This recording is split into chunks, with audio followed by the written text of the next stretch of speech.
नमस्कार। आज हम एक बहुत ही दिलचस्प किताब पर बात करने वाले हैं। के.एम. मुंशी की जो प्रसिद्ध कृष्ण अवतार श्रृंखला है, उसकी 5वीं कड़ी। जी, सत्यभामा की पुस्तक विशाल की प्रस्तुति में हमने इसका सार सुनाई है। हाँ, और आज हमारा इरादा है कृष्ण और सत्यभामा के रिश्ते की गहराइयों में उतरने का। ये जो उनका संबंध है, ये बड़ा बहुस्तरीय है। बिल्कुल, सिर्फ एक प्रेम कहानी नहीं है ये। नहीं, बिल्कुल नहीं।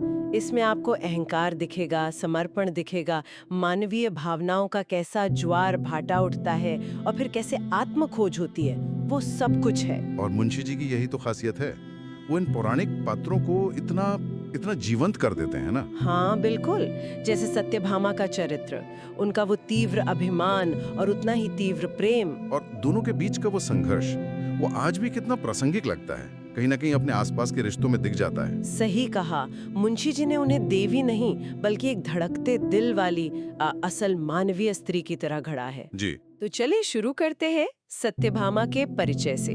कौन थी वो?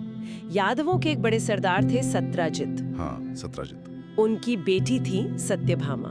सुंदरता तो थी ही, बुद्धि भी तेज थी। लेकिन सबसे ज्यादा जो बात उभर कर आती है वो है उनका स्वाभिमान। स्वाभिमान, या शायद उसको अहंकार की सीमा तक जाता हुआ कह सकते हैं। वो जानती थी कि वो खास है और इसका उन्हें एहसास भी था, गर्व भी था। और इसी गर्व, इसी स्वामित्व की भावना के केंद्र में आ जाती है वो स्यमंतक मणि। हाँ, सेमंतक मणि।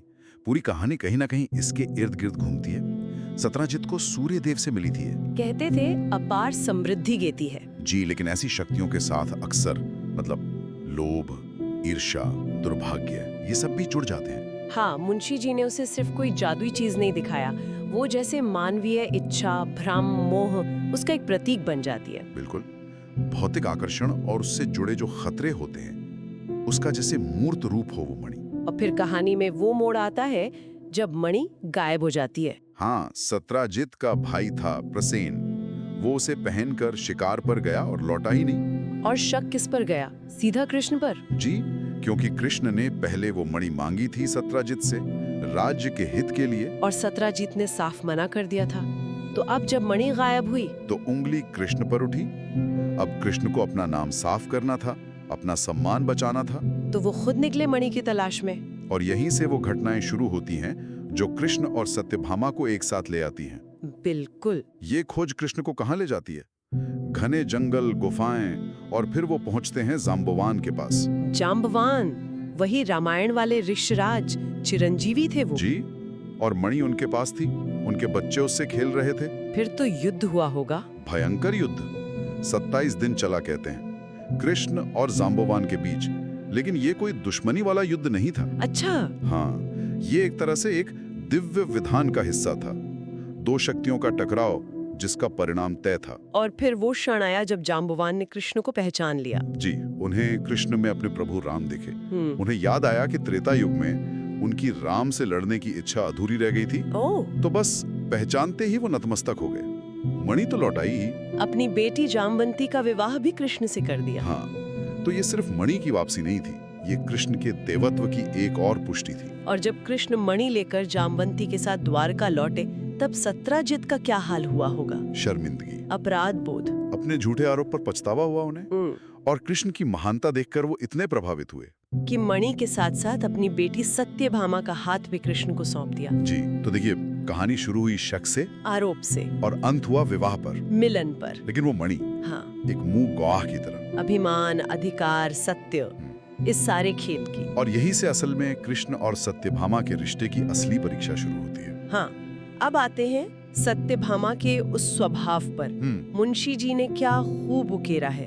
वो कृष्ण की दूसरी पत्नियों से बहुत अलग थीं, खासकर रुक्मिणी से। बिल्कुल। रुक्मिणी अगर शांत, शीतल भक्ति की धारा है, तो सत्यभामा एक जोशीली आग है, एक धधकती ज्वाला।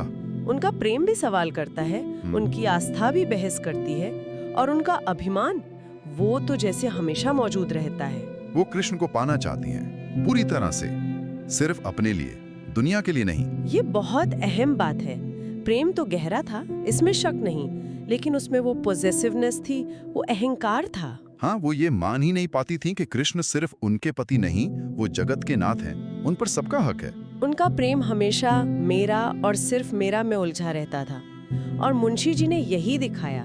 वो देवी नहीं, एक बहुत ही मानवीय असल स्त्री हैं। गर्व है, ईर्ष्या है, असुरक्षा है, लेकिन साथ में प्रेम की एक सच्ची प्यास भी है। यही बात उन्हें इतना रिलेटेबल बनाती है। बिल्कुल।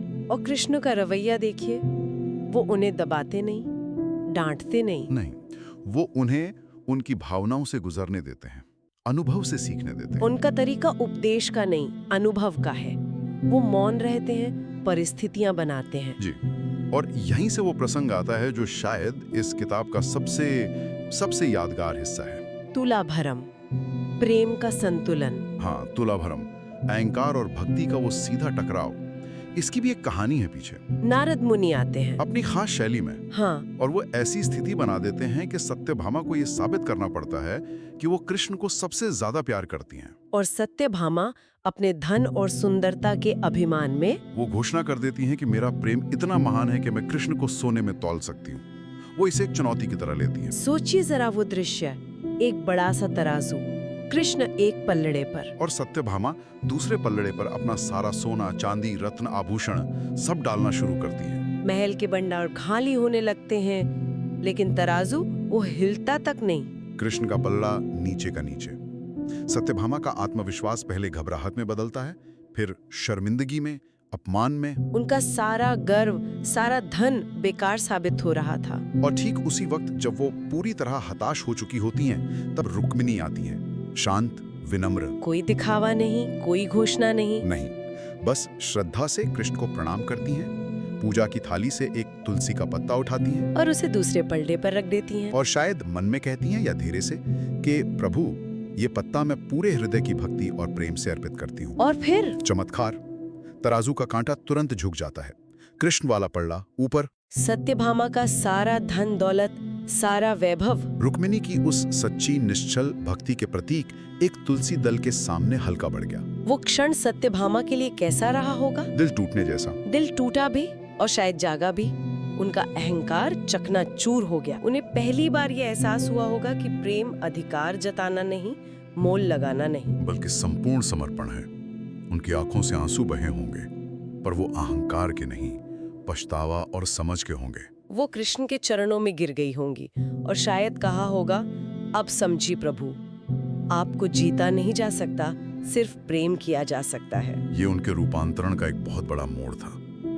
मुंशी जी ने इसे बड़ी गहराई दी है। हाँ, और इस प्रसंग से कृष्ण या कहें मुंशी जी क्या दिखाते हैं कि सच्चा प्रेम अधिकार से परे है और भक्ति का वजन सोने चांदी से कहीं ज्यादा भारी होता है। कृष्ण का रवैया भी देखिए, वो सत्यभामा के जुनून को खारिज नहीं करते, नहीं, वो उसे बदलने का, परिष्कृत होने का मौका देते हैं। वो दिखाते हैं कि प्यार बराबरी का होता है, न कोई अधीन न कोई हावी, एक साझेदारी। और इस साझेदारी में सत्यभामा अक्सर कृष्ण के लिए आईना का काम करती हैं। वो सवाल पूछती हैं, बहस करती हैं, कभी कभी बात नहीं मानती, और इसी सबसे कृष्ण का वो रूप सामने आता है जो ज्यादा मानवीय लगता है, ज्यादा पास का लगता है। हाँ, जैसे वो दिव्य और नश्वर का एक नृत्य हो। बिल्कुल। इसी मानवीय पहलू से जुड़ा एक और प्रसंग है जब सत्यभामा नाराज होकर चली जाती हैं। हाँ, ईर्ष्या में या शायद किसी और बात पर गुस्सा होकर महल छोड़ देती हैं। रूठ जाती हैं, अपना महत्व जतलाने का एक तरीका। इंतजार करती हैं कि कृष्ण मनाने आएंगे। दिन बीतते हैं, हफ्ते बीतते हैं, गुस्सा शायद कम भी होता होगा, पर अभिमान वो बना रहता है। और जब कृष्ण आखिरकार जाते हैं उनसे मिलने, तो क्या होता है? वो मनाते हैं उन्हें? नहीं, मुंशी जी अलग दिखाते हैं। सत्यभामा अपनी बात रखती हैं, अपनी उपेक्षा का दुख बताती हैं, उम्मीद करती हैं कि कृष्ण माफी मांगेंगे या उन्हें मनाएंगे। पर कृष्ण बस मुस्कुराते हैं और बहुत शांत पर गहरे शब्दों में कुछ ऐसा कहते हैं जिसका मतलब है कि तुम ये सोचकर गई थी कि मैं तुम्हारे बिना अधूरा हो जाऊंगा, तुम्हारे पीछे आऊंगा। पर प्रेम जब सत्य और धर्म का रास्ता छोड़ देता है तो उसे सिर्फ खालीपन मिलता है, अपनी परछाई मिलती है। ओह, ये बात तो सीधी दिल पर लगी होगी। बिल्कुल। यहाँ उन्हें एक और गहरी समझ मिलती है कि प्रेम का मतलब सिर्फ चाहा जाना या पूजा जाना नहीं है। प्रेम का असली मतलब तो सत्य और धर्म के साथ जुड़े रहने में है, अपने अहंकार को गलाने में है। तो उनकी यात्रा अब कृष्ण को पाने की नहीं रही, बल्कि खुद को समझने, खुद को समर्पित करने की बन गई। ये हार नहीं थी, ये जागृति थी। और किताब के अंत तक हम देखते हैं कि सत्यभामा बदल गई हैं वो अभी भी तेजस्वी हैं, मजबूत हैं। लेकिन अब उनके गर्व में ज्ञान और समझ की चमक है। उनका प्रेम अब अधिकार नहीं बल्कि श्रद्धा और साझेदारी बन गया है। तो कुल मिलाकर सत्यभामा की पुस्तक सिर्फ एक प्रेम कहानी तो बिल्कुल नहीं है। नहीं, ये अहंकार पर, प्रेम में बराबरी की तलाश पर और सच्ची भक्ति के मतलब पर एक बहुत गहरा मनोवैज्ञानिक और आध्यात्मिक चिंतन है। और कृष्णा यहाँ एक शिक्षक के रूप में दिखते हैं। हाँ, शाश्वत शिक्षक जो आज्ञा से नहीं बल्कि करुणा, धैर्य और अनुभव से रास्ता दिखाते हैं। वो सत्यभामा को बदलने पर मजबूर नहीं करते, बल्कि हालात ऐसे बनाते हैं कि वो खुद बदलें। जी। और सत्यभामा वो अपनी तीव्र भावनाओं, उस आग जैसे स्वभाव के साथ मानवीय आत्मा का प्रतीक बन जाती हैं, जो इच्छाओं से जलती है, संघर्ष करती है, गिरती है और आखिर में आत्मानुभूति की आग में तपकर शुद्ध होती है। उनका और कृष्ण का रिश्ता वो जैसे पृथ्वी और आकाश का मिलन है, शक्ति और समर्पण का। मानवीय अभिमान कैसे दिव्य शांति में घुल जाता है, ये कहानी है। बिल्कुल, ये दिखाता है कि कैसे मुश्किल रिश्ते भी आध्यात्मिक विकास का जरिया बन सकते हैं। तो अगर हम मुख्य बातें समेटें इस चर्चा की, हाँ। तो पहली बात तो स्यमंतक मणि। हाँ, वो भौतिक चीजों, शक्ति, अधिकार के मोह और उसके खतरों का प्रतीक है। दूसरी, सत्यभामा का अभिमान, वो मानवीय अहंकार जो प्रेम में समर्पण के आड़े आता है, मैं और मेरा से ऊपर नहीं उठने देता। तीसरा, तुलाभरम, वो साफ सिखाता है कि दौलत से तौला गया प्रेम खोखला है, सच्ची विनम्र भक्ति का वजन ही सबसे ज्यादा है। और चौथा, कृष्ण का धैर्य, उनकी प्रतिक्रिया है। वो दिव्य स्वीकृति और प्रेम का प्रतीक है। वो मानवीय कमजोरियों को समझते हैं और अनुभव से सीखने का, परिपक्व होने का समय देते हैं। और शायद सबसे बड़ा संदेश यही है कि सच्चा प्रेम किसी पर कब्जा करना नहीं, बल्कि अपने अहंकार से मुक्त होकर आत्म जागृति की ओर बढ़ना है। प्रेम बंधन नहीं, मुक्ति बन सकता है। मुंशी जी ने सत्यभामा के जरिए यही दिखाया है कि मानवीय प्रेम भी अपनी सारी कमियों के बावजूद दिव्य चेतना तक ले जा सकता है। बस जरूरत है अहंकार को गलाने और समर्पण को अपनाने की। तो ये थी के मुंशी की कृष्णावतार श्रृंखला की 5वीं किताब सत्यभामा की पुस्तक पर हमारी आज की गहरी चर्चा। प्रेम के भ्रम से उसके असली रूप तक की एक यात्रा। हाँ, ईर्ष्या से आनंद तक, अभिमान से प्रज्ञा तक। सत्यभामा का चरित्र हमें याद दिलाता है कि प्रेम कोई जीत या अधिकार नहीं, बल्कि एक समर्पण है, खुद को खोकर ही खुद को पाने की कला।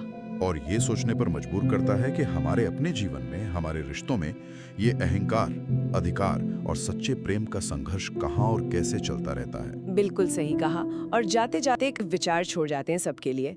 क्या रिश्तों में जो टकराव होते हैं, जो मुश्किलें आती हैं, जैसे कृष्ण और सत्यभामा के बीच हमने देखी, क्या वो सिर्फ समस्याएं हैं या फिर वो गहरे आध्यात्मिक विकास के लिए, आपसी समझ बढ़ाने के लिए और प्रेम को ज्यादा मजबूत बनाने के लिए जरूरी उत्प्रेरक भी हो सकती हैं? बहुत अच्छा सवाल है, इस पर जरूर सोचना चाहिए। हाँ, इस पर जरूर सोचिएगा। अगली बार फिर मिलेंगे एक और दिलचस्प विश्लेषण के साथ।